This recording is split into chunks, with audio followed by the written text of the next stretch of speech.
Napasandal si Ara sa malamig na pader ngang simbahan. Nararamdaman ang bigat ng puting damit na suot niya. Puting-puti, pero parang suot niya ay isang kulungan. Walang musikang masaya, walang mabisitang nakangiti, walang pag-ibig sa hangin. Tanging tunok lang ng sarili niyang pahinga at ang tahimik na panalangin ng pari ang bumabalot sa kanila. Ang kasal niya ay isang kasal sa dilim. Sa kanyang tabi, nakatayo si Renzo Montilla. Hindi man lang niya ito tinapunan ng tingin. Malamig at walang emosyon ang mukha nito, parang isang estatwa na gawa sa yelo. Ang kanyang nga mata, na karaniwang nagliliyap sa galit, ay blanko sa sandaling iyon. Ang makamay nito ay nakakuyom sa gilid. Nagpapahiwatik na galit na pilit nitong pinipigilan.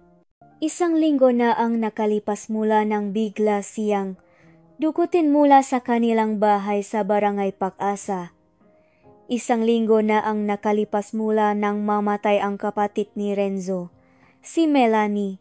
At isang linggo na ang nakalipas mula nang sinabi sa kanya ni Renzo, ikaw ang magbabayad. Sa sandaling iyon, ang kanyang pangalan ay hindi na Ara Roches, kundi isang kasangkapan para sa paghihiganti ng isang Montilla.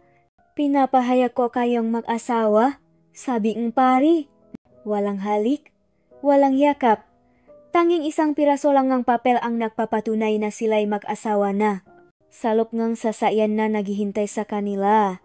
Naramdaman niya ang init ng mamata ni Renzo sa kanyang likuran. Makinig ka, Ara, malamig na sabi ni Renzo. Ang kasal na ito ay hindi tungkol sa pagmamahal. Ito ay tungkol sa pagbabayad. At sisiguraduhin kong magbabayad ka sa bawat patak ng luha na ibinuhos ng pamilya ko. Napakuyom ang kamao ni Ara. Wala akong kasalanan. Ang kapatid ko, wala siyang kasalanan. Ang kapatid mo ang dahilan kung bakit namatay ang kapatid ko. Sigaw ni Renzo. Kasabay ngang malakas na pagpreno ngang sasakyan. Napakagat siya sa kanyang labi upang pigilin ang sarili na umiyak. Alam niya na ang paibig ni Clarence sa kapatid ni Renzo ay naging dahilan ng isang trahedya. Pero hindi niya inakala na abot sa ganito. Nakarating sila sa Hacienda Montilla, isang malaking mansyon na papalibutan ng malawak na lupain na tila isang palasyo sa gitna ng gubat. Para kay Ara, ito ay hindi palasyo, kundi isang malaking piitan. Sa kanyang pagbabang sasakyan, sinalubong siya ng isang matandang babae na may matatalim na mata. Siya si Estela, ina ni Renzo. Hindi ka nababagay sa pamilyang ito, sabi ni Estela. Hindi man lang siya tinapunan ng tingin. Hindi ka nababagay sa anak ko. Pinangunahan siya ni Renzo sa loob ng bahay. Ang bawat hakbang niya sa marmol na sahig ay parang naglalakad siya sa mabasak na piraso ng kanyang pag-asa. Ang bawat detalyeng mamahalin sa loob ng mansyon ay parang isang patalim na tumutusok sa kanyang puso. Ito ang magiging silid mo, sabi ni Renzo. Itinuro ang isang malaking silid na mas malaki pa sa kanilang buong bahay. Dito ka titira. At kung may lakas kang loob na tumakas, sisiguraduhin kong magdudusa ang pamilya mo. Napaatras si Ara. Bakit mo ginagawa sa akin ito? Bakit? Ngumisi si Renzo, puno ang pait. Dahil ang kapatid ko ay walang silid na tulugan. Siya ay nasa ilalim ng lupa dahil sa pamilya mo. Sa gabi, sa loob ng malamig na silid, naramdaman ni Ara ang lungkot at takot na bumalot sa kanya. Hindi ito ang buhay na pinangarap niya. Tanging pangarap niya ay makapagtrabaho, makatulong sa kanyang pamilya, at makahanap ng tunay na pag-ibig. Ngunit ngayon, ang kanyang pag-asa ay nawawala na. Nasira ng galit at paghihiganti. Pumasok si Renzo sa silid, bitbit ang isang bote ng alak. Uminom siya habang nakatitik sa kanya. Hindi siya nagsalita, pero ang kanyang nga mata ay nagsasalita. Sinasabi nito, ito ang simulang pagdurusa mo. Bakit hindi ka man lang lumaban? Tanong ni Renzo. Bakit hinahayaan mo lang na gawin ko ito sa iyo? Dahil alam ko na kahit anong gawin ko, hindi mababago ang isip mo. Mahinang sagot ni Ara, nangingini ang boses, ang galit ang kumain sa iyo. Ibinato ni Renzo ang hawak niyang bote. Tumalsik ang alak sa dingding. Pagkatapos ay tumayo siya, lumapit kay Ara. Napayuko si Ara, hindi makatingin sa kanya. Tingnan mo ako, utos niya. Hindi kumibo si Ara. Hinawakan ni Renzo ang kanyang baba. Pinilit na itaas ang kanyang muha. Pagkatapos, dahan-dahan niyang inilagay sa kanyang kamay ang isang litrato. Nanginginig ang kamay ni Ara nang tingnan niya ito. Ito ay isang litrato ngang isang masayahing babae. Si Melanie, ang kapatid ni Renzo. Si Melanie, sabi ni Renzo, ang kanyang boses ay puno ngang pihati.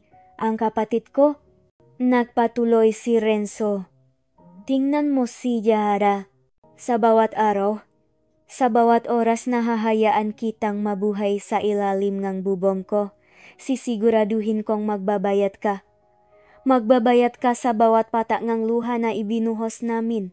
Magbabayad ka sa bawat sakit na nararamdaman namin. Ibinalibak ni Renzo ang litrato sa kanyang paanan. Bumagsak sa marmol na sahig, nasira ang frame. Tandaan mo, Ara, simula ngayon, ang buhay mo ay isang kulungan. At ikaw ang bilanggo, sabi ni Renzo.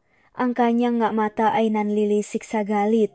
Isang butil ngang luha ang pumata mula sa mata ni Ara. Tumago sa kanyang pisngi. Nararamdaman niya ang bigat ng paghiganti ni Renzo. Sa sandaling iyon, ang kanyang kinabukasan ay blanko, puno ng kadiliman. Sumabog sa utak ni Renzo ang alaala ng araw na iyon. Ang tawag sa telepono mula sa ospital, ang mabilis na biyahe, ang malamig na silid kung saan nakahiga ang katawan ni Melanie. Blankong-blanko ang mukha nito, parang isang manika na nawalan ng buhay. Sa tabi niya, isang nurse ang nagsasabi, "May nakita kaming suicide note, sir." Mukhang matagal na siyang may pinagdadaanan. Pero hindi niya iyon pinaniwalaan. Hindi niya iyon matatanggap. Ang kapatid niya ay masayahin, punong buhay. Ang kanyang kamatayan ay hindi dahil sa sarili niya. Ito ay dahil sa isang tao. Clarence Roses, ang lalaking kumuha kay Melanie mula sa kanila. Ang lalaking pinakmulan ng lahat ng sakit. At ang pamilya nito, kasama na si Ara, ay kailangang magbayad. Nakatayo si Renzo sa bintana, nakatingin sa malawak na hardin ng hacienda. Gabi na, at ang buong paligid ay tahimik. Tahimik, tulad ng buhay niya ngayon. Walang boses ni Melanie na tatawa sa kanya. Walang tawanan nito na maririnig. Ang tanging naririnig niya ay ang galit sa kanyang sarili. Galit dahil hindi niya naprotektahan ang kanyang kapatid, galit sa mundo, at galit kay Ara. Bumalik siya sa silid. Nandun pa rin ang basa na frame ng litrato ni Melanie. Hindi niya ito pinulot. Hindi niya ito gustong pulutin. Mas gusto niya ang sakit na nararamdaman niya kaysa sa pagpapatawad. Ang sakit ang nagpapaalala sa kanya na dapat siyang magiganti. Ang sakit ang nagbibigay sa kanya ng lakas. Tumungo siya sa kanyang opisina. Dito, ang tanging tunog na maririnig ay ang peklik ng kanyang computer at ang malalim na pahinga niya. Kinuha niya ang isang lumang kahon mula sa ilalim ng kanyang desk. Sa loob, naroon ang isang diary. Ito ang diary ni Melanie. Hindi pa niya ito nabubuksan, hindi pa niya ito nababasa. Ayaw niyang malaman ang sakit na pinagdadaanan ng kapatid niya dahil natatakot siyang magbago ang kanyang isip. Pero sa gabi na iyon, may nagtulak sa kanya na buksan ito. Binuksan niya ang unang pahina. Mahal ko si Clarence, pero hindi ko alam kung paano ko sasabihin sa pamilya ko. Napatigil si Renzo. Isinara niya ang diary, hindi kayang magpatuloy. Ang bawat salita ay parang isang patalim na tumutusok sa kanyang puso. Ang pag-ibig ni Melanie ay hindi isang kasalanan. Pero sa paningin ng kanyang pamilya, ito ay isang malaking kasalanan. At sa kasamang palad, ang kanyang pamilya ay nagbigay ng mas malaking galit at put kaysa sa pagmamahal. Kinuha niya ang isang litrato ni Melanie na masayahin noong hindi pa siya nakikilala si Clarence. Tiningnan niya ito at sa unang pagkakataon, naramdaman niya ang isang pagdududa, baka nakamali siya. Baka hindi si Clarence ang dahilan. Baka may iba pang dahilan. Hindi, sabi niya sa sarili. Hindi ako magpapalin lang. Si Clarence ang dahilan ng lahat. Pinunit niya ang litrato at ibinato ang mapiraso sa hangin. Nagsiliparan ang mapiraso, parang mapiraso ang kanyang puso. Tumungo siya sa living room. Kinuha ang baso at ang botong alak. Uminom siya. Uminom hanggang sa mawalan siya ng ulirat. Kinabukasan, nagising siya sa sofa. Ang ulo niya ay masakit at ang puso niya ay puno ng galit. Nakita niya si Ara sa hardin, naggidili ng mabulaklak. Ang kanyang makamay ay marumi, pero ang kanyang mukha ay maliwanag na may isang ngiti. Isang ngiti na hindi niya maintindihan. Isang ngiti na hindi niya inaasahan. Nakatitig siya sa kanya. Bakit siya masaya? Hindi ba niya nararamdaman ang sakit na nararamdaman ko? Hindi ba niya nararamdaman ang sakit na ibinibigay ko sa kanya? Tinawag niya ang kanyang driver. Ihanda mo ang sasakyan. Kailangan nating pumunta sa sementeryo. Dumating sila sa sementeryo. Nakatayo si Renzo sa harap ng puntot ni Melanie. Hindi niya kayang magsalita. Hindi niya kayang umiyak. Ang tanging nararamdaman niya ay ang galit. Kahit anong mangyari, kapatid ko, sabi ni Renzo sa sarili, ipagsisigawan ko ang pangalan mo sa buong mundo. Hindi ko hahayaan na mamatay ka ng walang hustisya. At sisiguraduhin kong magbabayat ang pamilya Roches. Sa kanyang pagbalik sa hacienda, nakita niya si Ara. Hawak nito ang isang maliit na unan at tinahi ang nabasag na pirasong litrato ni Melanie. Napakuyom ang kamao ni Renzo. Bakit mo ginagawa iyan? Tanong niya. Hindi ko alam, sagot ni Ara. Hindi siya tinapunan ng tingin. Parang gusto kong ibalik ang pag-asa sa pamilya mo. Wala ng pag-asa, sigaw ni Renzo.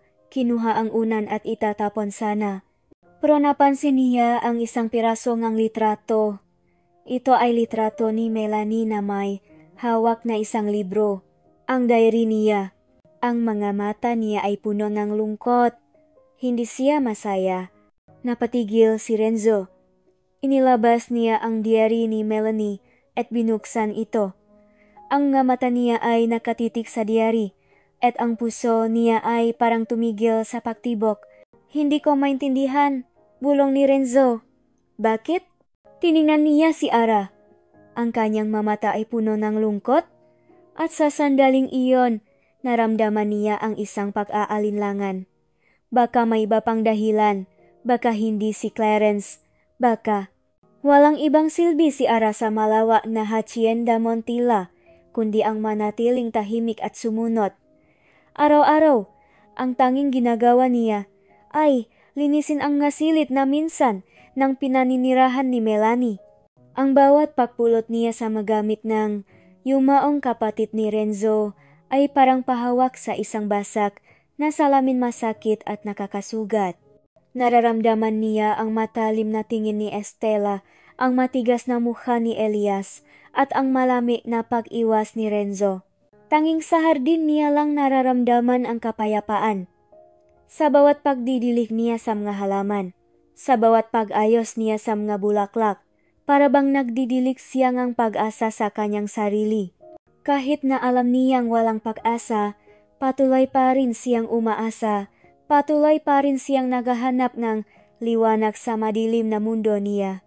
Isang araw, habang nasa hardin siya, naramdaman niya ang pananakit ng ulo at pagbigat ng kanyang nga mata. Halos mahulog ang hawak niyang pandilig. Sa loob ng ilang araw, Nararamdaman na niya ang laknat.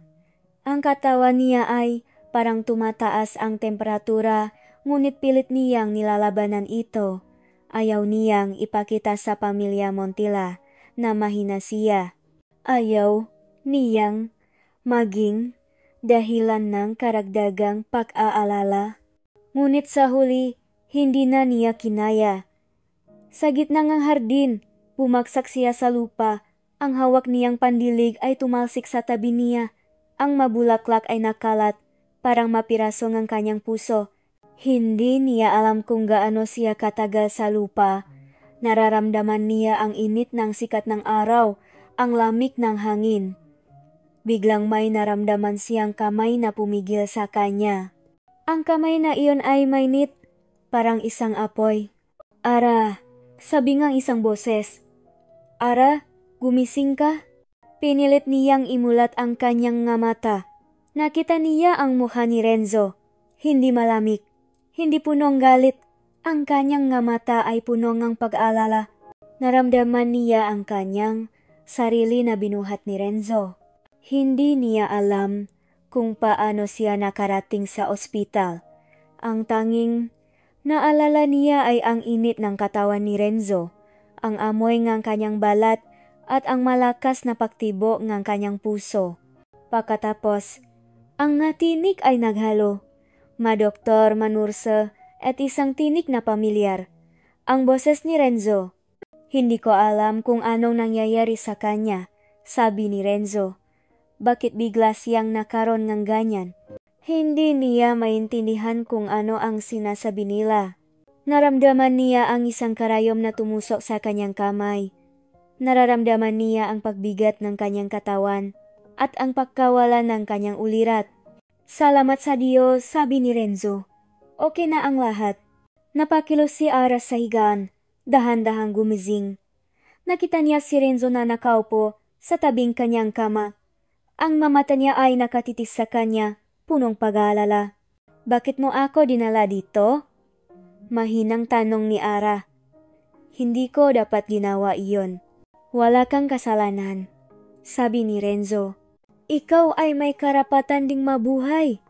Naramdaman niya ang isang pagbabago sa boses ni Renzo.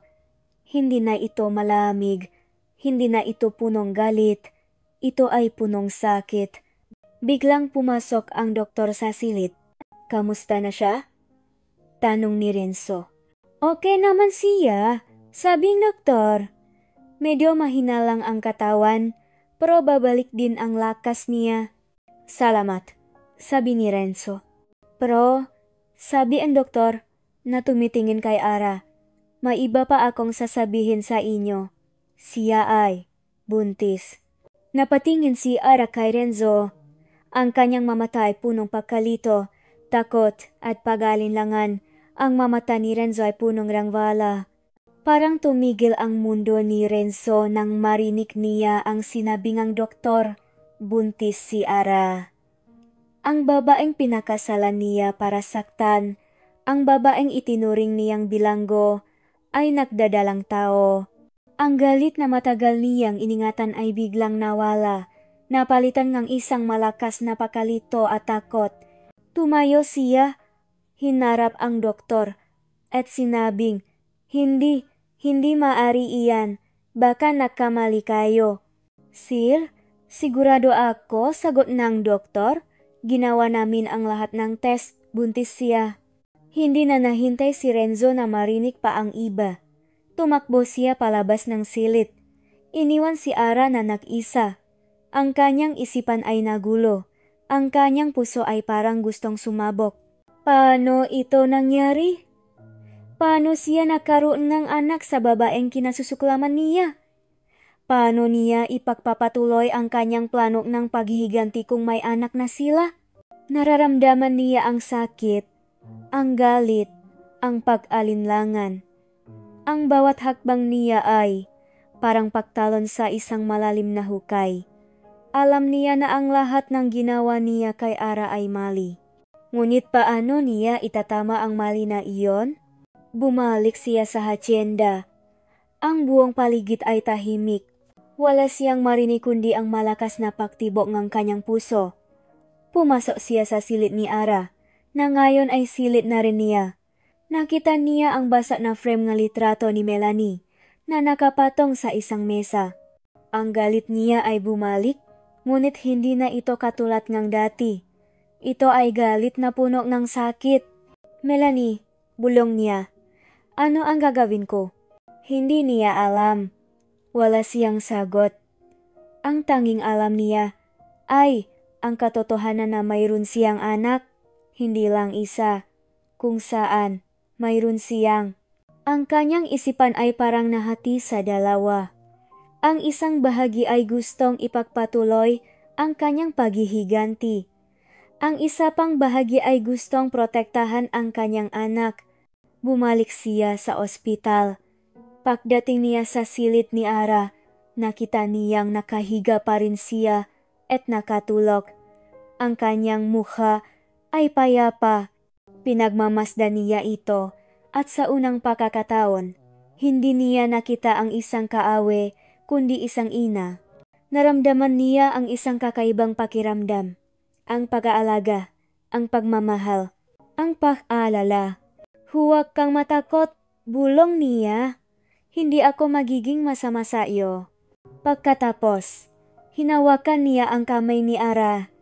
Hindi ito malamig. Ito ay mainit. Mainit, parang isang apoy na nagbibigay ng liwanag sa kanyang madilim na mundo.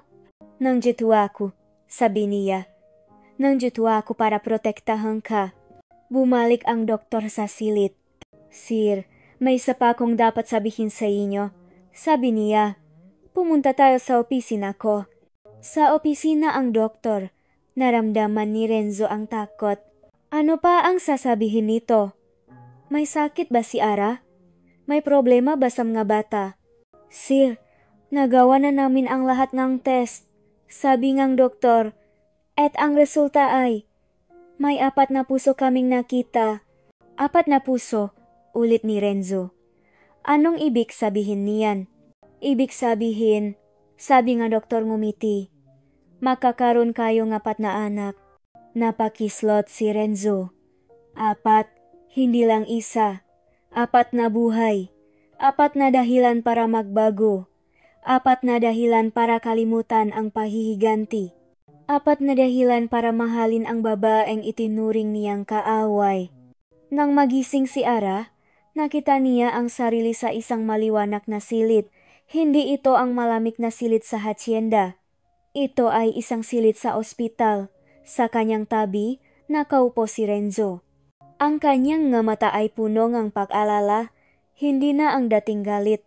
Hindi niya maintindihan kung ano ang nangyayari. Renzo? Mahina niyang tanong. Gising ka na, sabi ni Renzo, ngumiti. Kumusta ang pakiramdam mo? Mabuti na ako. Sagot ni Ara, nanginginig ang boses. Ano? Ano ang nangyari? May lagnat ka, sabi ni Renzo. Dinala kita dito. Naramdaman ni Ara ang isang kakaibang pakiramdam. Hindi niya inaasahan na gagawin ito ni Renzo. Hindi niya inaasahan na magiging ganun kabait ito. Ara, sabi ni Renzo, hinawakan ang kanyang kamay. Mayroon akong sasabihin sa iyo. Ang puso ni Ara ay tumibok ng mabilis. Ano ang sasabihin nito? Babalik na ba ang galit nito? Buntis ka, sabi ni Renzo. Ang kanyang boses ay puno ng pag-alaga. At makakaroon tayo ng 4 na anak. Napakislot si Ara. 4, hindi lang isa. 4 na buhay. 4 na dahilan para maging masaya. 4 na dahilan para magkaroon ng pag-asa. Hindi niya alam kung paano siya magre-react. Umiyak siya, hindi dahil sa lungkot, kundi dahil sa tuwa. 4, ulit, ni Ara, tumingin kay Renzo. Sigurado ka ba? Oo, sagot ni Renzo. Tinitiyak ko sa'yo. 4. Sa mga sumunod na araw, ang buhay ni Ara sa hacienda ay nagbago. Hindi na siya isang bilanggo, siya ay isang ina. Ang mata ni Renzo ay hindi na punong galit kundi na pagmamahal. Araw-araw, sinasama siya ni Renzo sa kanyang opisina, nagbabasa ng mga libro tungkol sa pagbubuntis. Isang araw, habang nasa hardin sila, nakita niya si Renzo na may hawak na isang malaking kahon. Binuksan niya ito, at sa loob, naro ang madamit ngang bata, malaruan, at malibro. Para sa mga bata, sabi ni Renzo, ngumiti. Umiyak si Ara. Hindi niya inaasahan na gagawin ito ni Renzo. Hindi niya inaasahan na magiging ganun kabait ito. Renzo, sabi ni Ara, salamat. Wala yun, sagot ni Renzo. Sila ay mag-anak ko. Sila ay mag-anak natin. Sa gabing iyon, habang nasa loob silang silit, hinawakan ni Renzo ang tiyan ni Ara. Naramdaman niya ang malakas na pagtibok ng apat na puso. Ngumiti siya. Nararamdaman mo ba? Tanong ni Ara. Oo, sagot ni Renzo. Nararamdaman ko. Sa sandaling iyon, ang puso ni Renzo ay hindi na punong galit, kundi ngang pag-ibig. Ang pag-ibig sa babaeng pinakasalan niya para saktan at sa mga anak na nagbago sa kanyang buhay. Biglang pumasok si Estela sa silid. Nakita niya si Renzo na hawak ang tiyan ni Ara. Ang kanyang mukha ay puno ng galit. Anong ginagawa mo? Tanong ni Estela. Hindi ba't dapat kang magiganti? Bakit mo tinutulungan ang babaeng iyan? Ina, sabi ni Renzo. Siya ay buntis. Magkakaroon ako ng 4 na anak. 4 na anak? Ulit ni Estela. Hindi ako makapaniwala. Hindi ako makapaniwala na hahayaan mong mangyari ito. Hindi ka dapat magmahal sa kanya. Siya ang kauwi. Hindi siya kauwi, sabi ni Renzo. Siya ang ina ng mga anak ko. Lumabas si Estela sa silid, punong galit. Ngunit si Renzo ay hindi na nagalala. Ang tanging mahalaga sa kanya ay si Ara at ang 4 na anak niya. Pinakmamasdan ni Renzo ang litrato ni Melanie. Ang ngiti nito'y hindi na kasing liwanag ng dati. 1 linggo na ang lumipas mula nang sinabi sa kanya ni Ara na buntis ito at 4 pa ang kanyang magiging anak. Ang balita na ito ay nagbago ng lahat. Ang galit niya ay unti-unting nawawala, napapalitan ng pag-alaga at pagmamahal. Ang kanyang puso ay parang nagising mula sa isang mahabang panaginip. Ngunit ang pagbabago na ito ay hindi tinanggap ng kanyang pamilya. Isang hapon, habang nagalmusal sila, naramdaman ni Renzo ang tensyon sa hangin. Si Elias, ang kanyang ama, ay nakatitik sa kanya. Ang mamata nito'y puno ng galit at pagdududa. Anak, sabi ni Elias, ano ang nangyayari sa iyo? Bakit ka nagiging ganyan? Hindi ka dapat magmahal sa babaeng iyan. Siya ang kaaway. Hindi siya kaaway, sagot ni Renzo. Siya ang ina ng mga anak ko. Hindi mo naiintindihan, sabi ni Elias. Ginagamit ka lang niya? Ginagamit ka lang niya para sa sarili niyang kapakanan. Hindi ko siya ginagamit, sagot ni Renzo. Mahal ko siya. Mahal? Ngumisi si Elias. Ang pagmamahal ay isang kahinaan. Hindi ka dapat mahalin sa kanya. Tandaan mo, ang dugo ni Melanie ay nasa kanya. Ang bawat oras na nakikita mo siya, dapat mong alalahanin ang ginawa ng pamilya niya.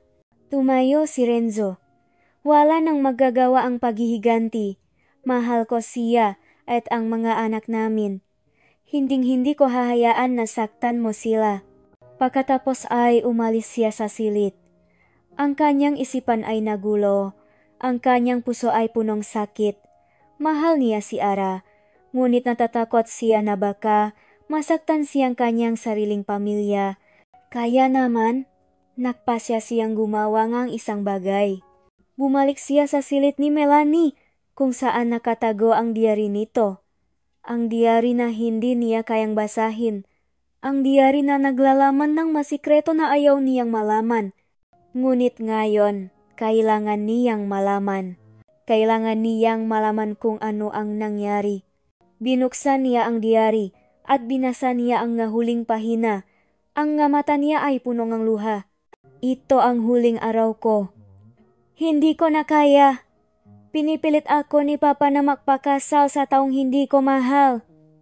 Ang pagkamatay ko lang ang tanging paraan para makatakas. Mahal na mahal kita, Clarence. Hindi ko alam kung bakit ako ginagawang ganito. Mahal ko kayo, Papa.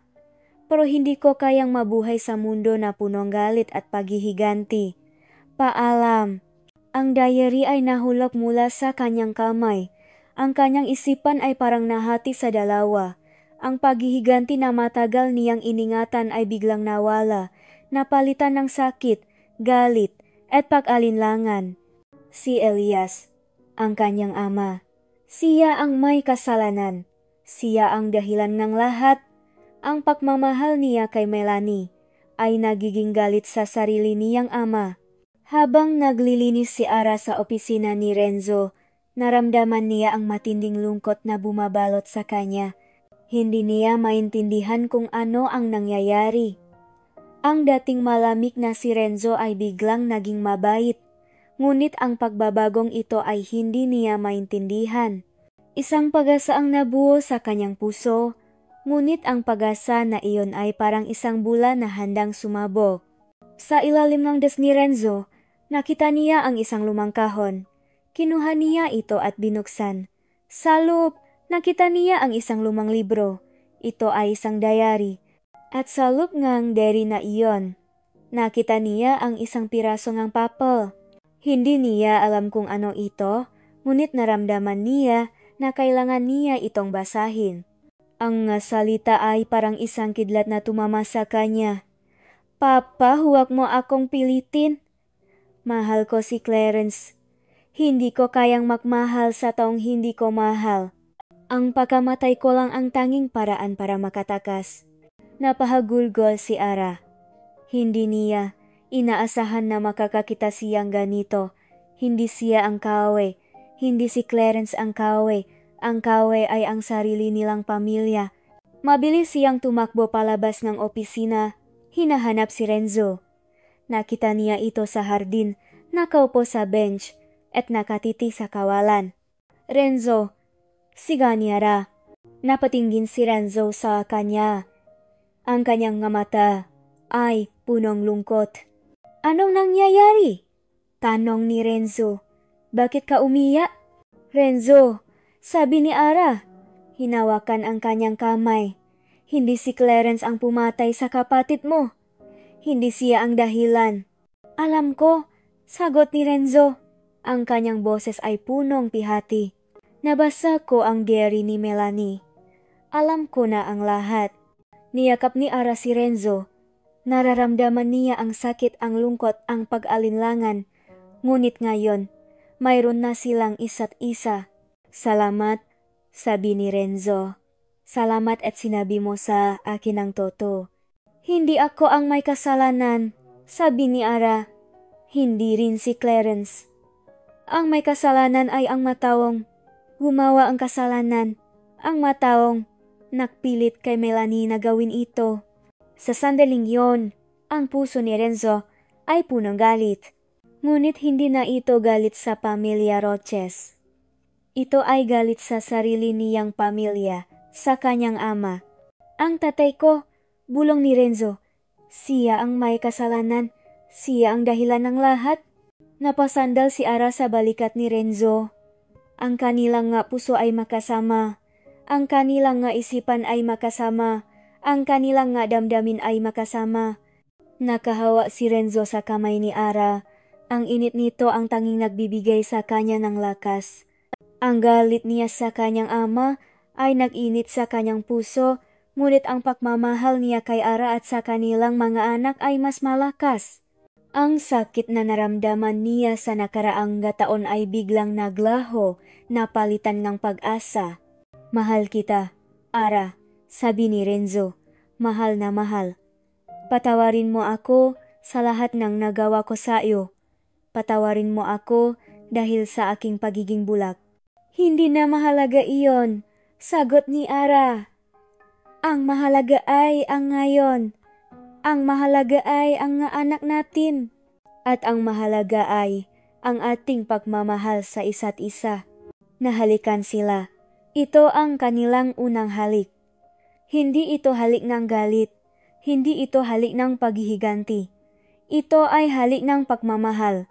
Ito ay halik ng pagpapatawad. Anong kakawan natin? Tanong ni Ara. Hindi ko alam, sagot ni Renzo. Pero alam ko na hindi ako susuko. Hindi ako susuko sa iyo at sa mga anak natin. Ngunit sa labas ng hardin, si Elias at Estela Montilla ay nakikinig. Ang kanilang mapuso ay punong galit. Ang kanilang plano ang paghiganti ay nabigo. At ang kanilang anak, si Renzo, ay nasa kamay ng kaway.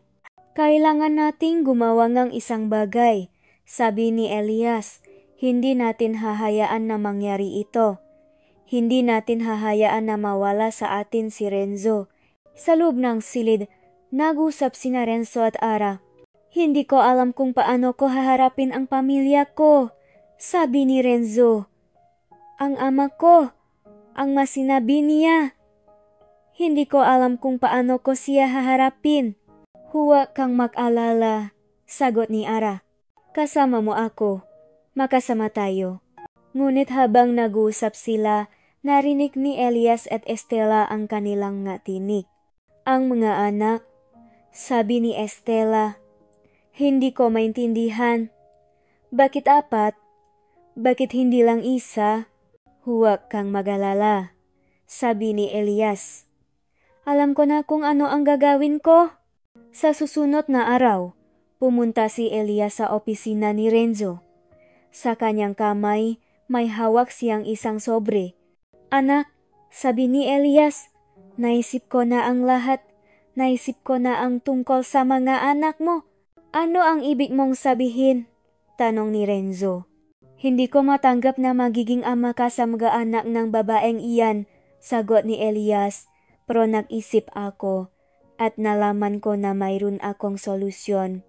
Binuksan ni Elias ang sobre at sa loob, naroon ang malitrato. Malitrato ni Ara na may kasamang ibang lalaki. Malitrato na ginawa para sirain ang relasyon ni Renzo at Ara. Nakikita mo ba? Sabi ni Elias. Siya ay nagsisinungaling. Hindi siya nagmamahal sa iyo. Ang mga anak niya ay hindi sa iyo. Napakislot si Renzo. Ang kanyang puso ay parang tumigil sa pagtibok. Ang kanyang isipan ay nagulo. Ang kanyang nga mata ay punong galit. Nakatitik si Ara sa mga litrato. Ang kanyang puso ay parang gustong sumabog. Ang kanyang isipan ay nagulo. Hindi niya maintindihan kung bakit nagawa ito ni Elias. Bakit niya gagawin ito sa kanya? Renzo, sabi ni Ara, hindi totoo ang maiyan. Ang malitrato na iyan ay, hindi totoo. Hindi totoo? Ngumisi si Elias. Nakita ko ang malitrato at nakita ko rin ang malalaking kasama niya. Ama, sabi ni Renzo, ang kanyang boses ay puno ng galit. Huwag mong gawin ito. Hindi ako ang gumawa nito, sagot ni Elias. Siya ang gumawa nito. Siya ang nagsisinungaling sa iyo. Siya ang gumamit sa iyo para sa sarili niyang kapakanan. Hindi, sigaw ni Ara. Hindi totoo ang nga iyan. Kung hindi totoo, sabi ni Elias. Kung gayon, bakit mo tinago sa amin ang tungkol sa mga anak mo? Bakit hindi mo sinabi sa amin na apat ang magiging anak mo? Hindi ko alam, sagot ni Ara. Hindi ko alam kung paano ko sasabihin sa inyo. Nakikita mo ba? Sabi ni Elias. Siya ay nagsisinungaling. Hindi siya nagmamahal sa iyo. Ang nga anak niya ay hindi sa iyo. Ang isipan ni Renzo ay nagulo. Ang malitrato. Ang masinabi ni Elias. Ang masinabi ni Ara. Hindi niya alam kung sino ang paniniwalaan. Ang kanyang puso ay puno ang sakit. Renzo, sabi ni Ara, hinawakan ang kanyang kamay. Hindi totoo ang lahat. Mahalin mo ako, mahal ko kayo. Huwag kang maniwala sa kanya, sabi ni Elias. Siya ay isang manloloko, siya ay isang kaawe. Nawalan ng kontrol si Renzo. Ang kanyang galit ay sumabog. Tumigil na kayo, sigaw niya. Tumigil na kayong dalawa. Tumakbo siya palabas ng silid. Ang kanyang puso ay parang nabasag. Ang kanyang isipan ay puno ng sakit. Ang kanyang pagmamahal kay Ara ay nawawala, napapalitan ng pag-alinlangan. Niyakap ni Ara si Elias. Huwag mo akong saktan, sabi ni Ara. Ang maanak ko, ang maanak namin. Wala akong pakialam, sagot ni Elias. Hindi ako ang amang maanak mo. At ngayon, sisiguraduhin kong malalaman ng lahat ang katotohanan. Pagkatapos, lumabas si Elias sa silid. Sa labas, mayroon siyang inihandang press conference. Ang mga media ay nandun, naghihintay. Mga kaibigan, sabi ni Elias, narito ako para ibunyak ang katotohanan. Si Ara Roches ay isang manloloko. Siya ay hindi nagmamahal sa anak ko. At ang mga anak niya ay hindi sa anak ko. Ang mga media ay nabigla. Ang mga mata ni Elias ay puno na galit. Bilang patunay, sabi ni Elias, mayroon akong balita. Ayon sa isang ulat, si Ara Roches ay nagdadalang tao at siya ay makakaroon ng 4 na anak. Napakislot si Ara. Naramdaman niya ang sakit sa kanyang puso. Naramdaman niya ang pagkahilo. Napakislot siya. At sa huli, bumagsak siya sa sahig. Nakatayo si Renzo sa bintana. Nakatitig sa dilim ng gabi. Ang ulan ay bumabagsak ng malakas, parang luhang ngangit. Ang kanyang puso ay puno ng sakit. Ang kanyang isipan ay nagulo. Ang masinabi ni Elias, ang malitrato, ang pagkahimatay ni Ara, hindi niya alam kung ano ang paniniwalaan. Anak, sabi ni Elias, tingnan mo ang ginawa ngang babaang iyan sa iyo. Ginagamit ka lang niya. Ginagamit ka lang niya para sa sarili niyang kapakanan. Hindi, sabi ni Renzo, hindi ko siya pinaniniwalaan.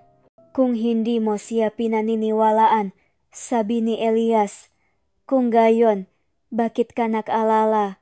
Bakit ka nagiging ganyan? Nawalan ngang kontrol si Renzo. Ang kanyang galit ay sumabog. Lumabas ka na, sigaw niya. Huwag mo akong kausapin. Pagkatapos ay umalis si Elias sa silid. Si Renzo ay naiwan na nagisa. Ang kanyang puso ay parang nabasag. Ang kanyang isipan ay punong sakit. Ang kanyang pagmamahal kay Ara ay nawawala, napapalitan ng pag-alinlangan. Habang nag-iisa si Renzo, naisip niya ang masayang sandali nila ni Ara. Ang kanyang ngiti, ang kanyang tawa, ang kanyang pag-alaga. Ngunit ang mga alaala na iyon ay nawawala, napapalitan ng sakit. Bigla, nakita niya ang diary ni Melanie. Kinuha niya ito at binasa.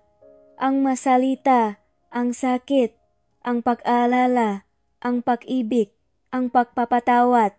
Hindi ko alam kung bakit ako ginagawang ganito. Mahal ko kayo, Papa. Pero hindi ko kayang mabuhay sa mundo na punong galit at paghihiganti. Paalam. Ang masalita na iyon ay tumagos sa kanyang puso. Siya ay nakamali, si Elias, ang kanyang ama, siya ang may kasalanan, siya ang dahilan ng lahat.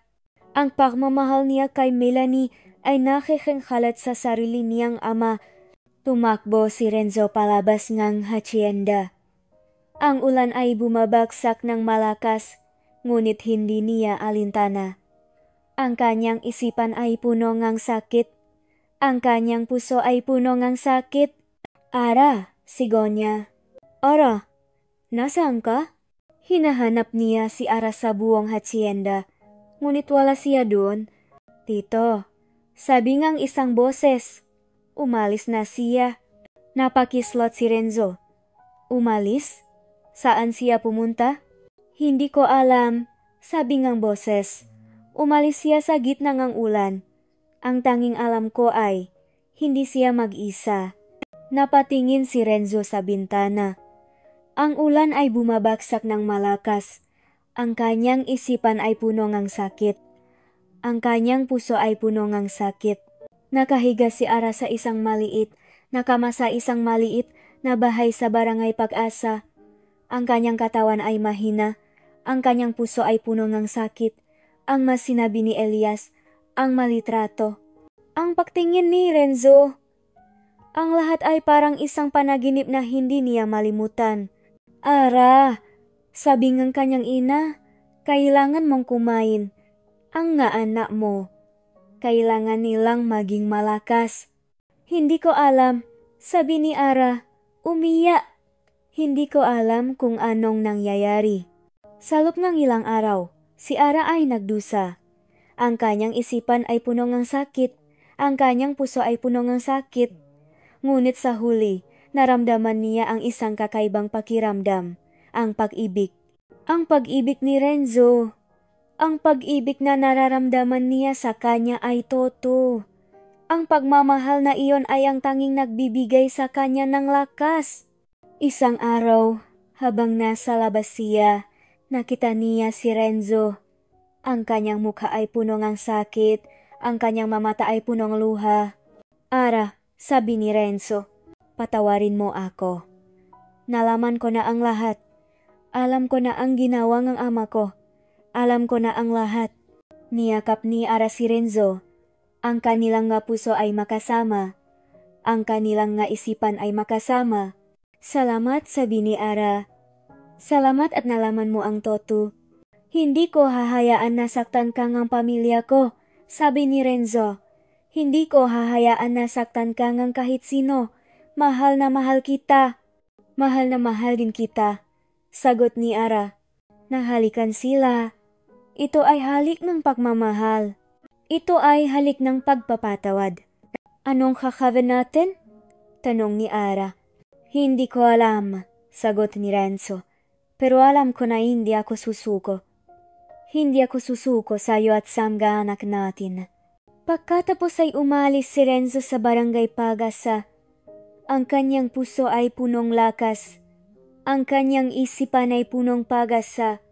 Renzo, sabi ni Ara, saan ka pupunta? Huwag kang mag-alala, sabi ni Renzo. Babaguhin ko ang lahat. Babaguhin ko ang lahat para sa iyo at sa mga anak natin. Babalik ako. Pagkatapos ay umalis si Renzo. Si Ara ay naiwan na nag-isa. Ngunit hindi na siya nag-isa. Ang kanyang puso ay punong pag-asa. Ang kanyang isipan ay punong pagmamahal. Nakatayo si Renzo at Ara sa harap ng isang malaking entablado, napapalibutan ng kamera at media. Ang kanilang nga kamay ay makasama. Ang kanilang nga puso ay puno nga lakas at pag-asa. Ang pamilya Montilla, si Elias at Estela, ay nakatitik sa kanila mula sa likuran ng mga reporter. Ang kanilang nga mukha ay puno ng galit at pagdududa. Mga kaibigan, sabi ni Renzo, narito kami ngayon para ibunyag ang katotohanan, ang totoo sa pagkamatay ng kapatid ko, si Melanie, at ang totoo sa aking asawa, si Ara. Ang reporter ay nagsigawan, nagtanong ng kung ano-ano. Ngunit si Renzo ay nanatiling kalmado. Ang pagkamatay ng kapatid ko ay hindi dahil sa pamilya Roches, sabi ni Renzo. Ang pagkamatay niya ay dahil sa pagmamahal. Ang mga reporter ay nabigla. Ang mga mata ni Elias at Estela ay puno ng galit. Ang kapatid ko, sabi ni Renzo, ay nagpakamatay dahil sa pagmamahal. Ang kanyang pagmamahal sa isang lalaki ay hindi tinanggap ng aming pamilya.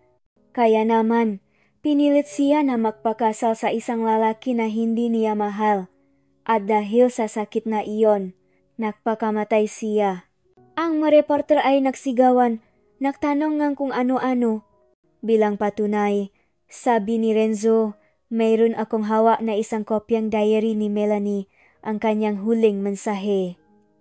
At mayroon din akong hawak na ebidensya na ang ama ko ang namanipula sa lahat ng ito.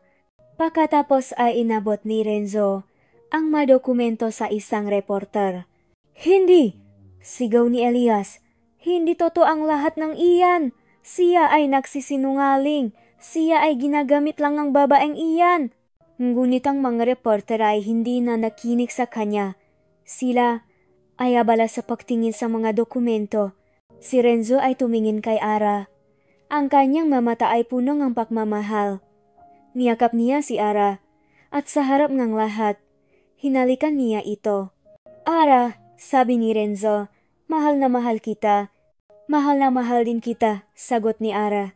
Nang makita nila ang mga dokumento, ang mga reporter ay nagsimulang magsulat ng mga balita. Ang mga kamera ay kumikislap. Ang matinik ay naghalo. Si Elias at Estela ay naiwan na nag-isa.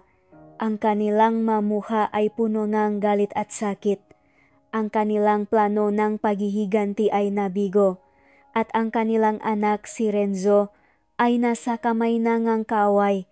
Pagkatapos na press conference, umalis si Renzo at Ara sa hacienda. Ang kanilang magkapuso ay puno na sakit, ngunit puno rin na pag-asa. Ang kanilang mga kamay ay makasama. Ang kanilang mga mata ay nakatitik sa hinaharap. Hindi na nila kailangan ang yaman o kapangyarihan ng pamilya Montilla. Ang tanging kailangan nila ay ang pagmamahal sa isa't isa. Saan tayo pupunta? Tanong ni Ara. Hindi ko alam, sagot ni Renzo. Pero alam ko na magiging masaya tayo. Tumungo sila sa isang maliit na bahay na malayo sa siyudad. Ang bahay na ito ay simple, ngunit puno ng pagmamahal. Sa loob, ang madingding ay puno ng litrato. Mga litrato ni Renzo, ni Ara, at ng kanilang mga anak. Ito na ang ating bagong buhay, sabi ni Renzo. Ang ating bagong simula. Araw-araw, si Renzo at Ara ay makasama. Nagluluto sila ng pagkain, nagidiling ang mahalaman, at nag-alaga sa kanilang mga anak. Ang kanilang buhay ay simple, ngunit puno ng kaligayahan. Isang gabi, habang nag-usap sila, naramdaman ni Ara ang isang kakaibang pakiramdam. Ang kanyang tiyan ay parang tumibo. Renzo, sabi ni Ara, nararamdaman ko ang isang kakaibang pakiramdam. Ano yon? Tanong ni Renzo. Hindi ko alam, sagot ni Ara. Parang mayroon tayong isa pang anak. Napakislot si Renzo. Isa pa. Oh, sabi ni Ara. Isa pa. Niyakap ni Renzo si Ara. Ang kanilang mapuso ay punong kaligayahan. Ang kanilang maisipan ay punong pag-asa. Ang mga anak natin, sabi ni Renzo, ang mga anak natin ay magiging masaya. Ang balita na magkakaroon sila ng panibagong anak ay nagbigay ng panibagong lakas kay Renzo at Ara. Ang kanilang mapuso ay puno ng tuwa at pag-asa. Napagtanto nila na ang kanilang pagmamahal ay isang himala, isang pagpapagaling sa kanilang mga sugat. Ang kanilang mga anak ay isang simbolo ng kanilang pagmamahal at isang pag-asa sa kinabukasan. Nagpasya sila na bumalik sa hacienda. Hindi dahil sa kailangan nila ang yaman o kapangyarihan, kundi dahil kailangan nilang harapin ang kanilang pamilya. Kailangan nilang magbigay ng pagpapatawad. Nakarating sila sa hacienda. Sa loob, nakaupo si Elias at Estela. Ang kanilang mamukha ay punong lungkot. Anak, sabi ni Elias, patawarin na mo ako. Hindi ko dapat ginawa yon. Papa, sabi ni Renzo, patawarin mo rin ako. Hindi ko dapat hinayaan na mangyari ito. Ako ang may kasalanan. Hindi, sabi ni Elias. Ako ang may kasalanan. Ako ang dahilan ng pagkamatay ng kapatid mo. Niyakap ni Renzo ang kanyang ama. Ang kanilang mga mata ay puno ng luha. Niyakap ni Ara si Estela at sa unang pagkakataon, naramdaman niya ang pagmamahal ng isang ina. Salamat, sabi ni Stella. Salamat at naramdaman ko ang pagmamahal. Salamat at naramdaman ko ang pagpapatawad. Sa susunod na mga buwan, si Ara ay nanganak sa 4 na bata. Ang kanilang nga pangalan ay Hiyas, Liwanag, Pag-asa, at Mahal. Ang bawat pangalan ay isang simbolo ngang kanilang pagmamahal at pagpapatawad. Isang araw, pumunta si Renzo at Ara sa punto ni Melania. Sa kanilang tabi, naroon ang kanilang 4 na anak. Melanie, sabi ni Renzo, patawarin mo kami. Hindi namin alam kung ano ang ginawa namin. Ngunit ngayon, alam na namin ang totoo. Melanie, sabi ni Ara, salamat. Salamat at ikaw ang nagbigay sa amin ng pag-ibig. Salamat at ikaw ang nagbigay sa amin ng pamilya. Pagkatapos ng ilang taon, ang Hacienda Montilla ay hindi na isang lugar na puno ng galit at paghihiganti. Ito ay isang lugar na puno ng pagmamahal at kaligayahan. Ang nga dingding ay puno ng litratong 4 na anak ni Renzo at Ara. Ang nga bulaklak sa hardin ay mas maliliwanag. Ang nga ibon ay mas masaya. Papa, sabi ni Hiyas, ang pinakamatanda sa kanilang mga anak. Saan ka pupunta? Pupunta ako sa bukid, sagot ni Renzo. Ngumiti. Gusto mong sumama? Opo, sabi ni Hiyas. Si Renzo, kasama ang kanyang nga anak, ay nagpunta sa bukid. Sa bukid, naglalaro sila, tumatawa, at nag-usap. Ang kanilang gatinik ay punong kaligayahan. Sa hacienda, si Ara ay nagluluto ng pagkain. Sa kanyang tabi, naroon ang kanyang ina, si Estela, na tumutulong sa kanya. Ang kanilang ngamuha ay puno ng kaligayahan. Ara, sabi ni Estela, salamat. Salamat at nahanap mo ang anak ko. Salamat at binigyan mo siyang kaligayahan. Wala iyon, sagot ni Ara, ngumiti. Ang mahalaga ay ang ngayon. Ang mahalaga ay ang pamilya natin. Sa hapon, ang buong pamilya ay naktipon sa hardin. Si Elias at Estela, si Renzo at Ara, at ang kanilang 4 na anak. Ang kanilang mamata ay punong kaligayahan. Mahal ko kayo, sabi ni Renzo. Mahal na mahal ko kayong lahat. Mahal na mahal din kita, sabi ni Ara. Niyakap ni Renzo at Ara ang isa't isa. Sa kanilang mga mata, ang nakaraan ay isang masakit na alaala. Ngunit ang hinaharap ay puno ng pag-asa. Ang maanak natin, sabi ni Renzo. Ang maanak natin ay magiging masaya. Sila ay hindi magiging biktima ng galit at paghihiganti. Oh, sabi ni Ara, sila ay magiging biktima ng pagmamahal. Sila ay magiging biktima ng pag-ibig. Ang buong pamilya ay naktawanan. Sa gitna ng hardin, ang kanilang matinik ay puno ng kaligayahan. At dito nagdatapos ang kwento ni Renzo Montilla at Ara Roses. Maraming salamat po sa inyong lahat na sumubaybay sa bawat kabanata ng kanilang paglalakbay. Mula sa simula ng paghihiganti hanggang sa huling yugto ng pagpapatawad. Salamat sa inyong walang sawang pakikinig at pagdamay. Ang bawat komento at mensahe ninyo ay nagbigay inspirasyon sa akin na tapusin ang kwentong ito ng may pagmamahal. Ang kwento ni Renzo at Ara ay hindi lang tungkol sa 2 taong nagmamahalan. Ito ay kwento rin ng pag-asa na ang pinakamalaking hadlang sa ating buhay ay ang ating sariling galit at paghihiganti. Ito ay isang paalala na sa gitna ng kadiliman, laging may liwanag na naghihintay. At ang pag-ibig sa lahat ng bagay ay laging magwawagi. Sa muli po, ako si Kwento ngang Kapalaran, nagpapasalamat sa inyong pagmamahal at suporta. Sana ay nag-iwan ang kwentong ito ngang magandang aral sa inyong mapuso. Huwag po kayong mag-atubiling ibahagi ang inyong mga salobin sa kwentong ito. Nag-abang po ako sa inyong mga mensahe. Maraming salamat po at hanggang sa muli. Kwento NG Kapalaran.